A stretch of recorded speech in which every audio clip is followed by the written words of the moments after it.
bottles of wine and boxes and B. But B is for boys with a baseball and bat, who with one You said B. not everything You said B. Good. and banjo B. and birdie and bottles of wine. Good.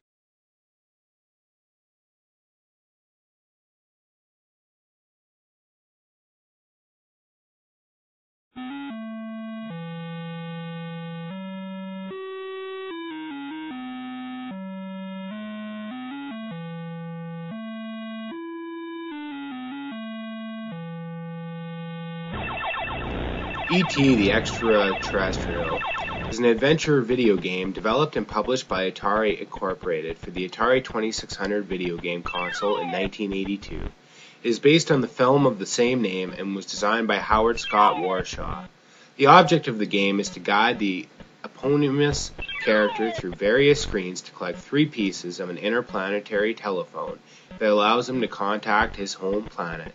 With few exceptions, critics and video game enthusiasts have stated that the game was underdeveloped and rushed. While Atari thought it would achieve high sales figures based on brand royalty to the names of Atari and E.T., Warshaw designed the game to be an innovative adaptation of the film. Negotiations to secure the rights to make the game ended in later July 1982, giving Warshaw only 5 weeks to develop the game in time for the 1982 Christmas holiday season. E.T. is often cited as one of the biggest commercial failures in the video game history, as well as one of the worst video games released.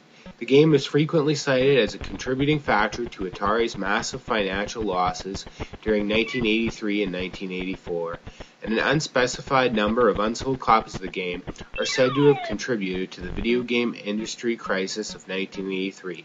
As a result of overproduction and returns, unsold cartridges were buried in a New Mexico landfill.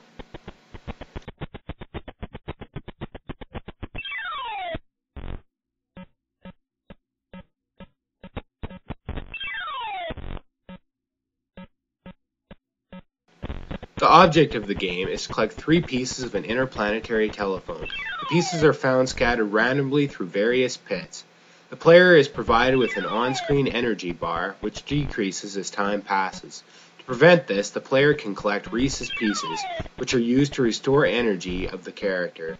When enough are collected, the player can call Elliot to obtain a piece of the telephone. After the phone pieces have been collected, the player must guide the character to a call ship area, which allows him to call his home planet. When the call is made, an interplanetary spaceship appears on screen, and the player must reach the spaceship in a given time limit.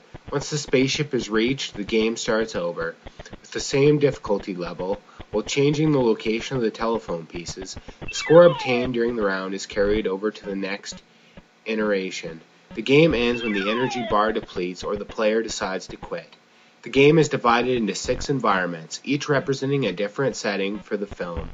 To accomplish the objective of the game, the player must guide E.T. into the wells. Once all items found in a well are collected, the player must levitate E.T. out. An icon at the top of each screen represents the current area, each area enabling the player to perform different actions. Antagonists include a scientist who each screen takes E.T. for observation, and an FBI agent that chases the alien to confiscate one of the collected telephone pieces. The game offers diverse difficulty settings that affect the number and speed of humans present, and the condition needed to accomplish the objective. E.T. was negatively received by critics, with common complaints focused on the plot, gameplay, and visuals. New York Magazine's Nicholas Village described it as a loser when compared to other games Atari could have released, like Donkey Kong and Frogger. Fragmaster of GameSpy's Classic Gaming called the gameplay convoluted and inane, also criticizing its story for departing from the serious tone of the film. Author Stephen Kent described the game as infamous within the industry, citing the primitive graphics, dull gameplay, and a disappointing story.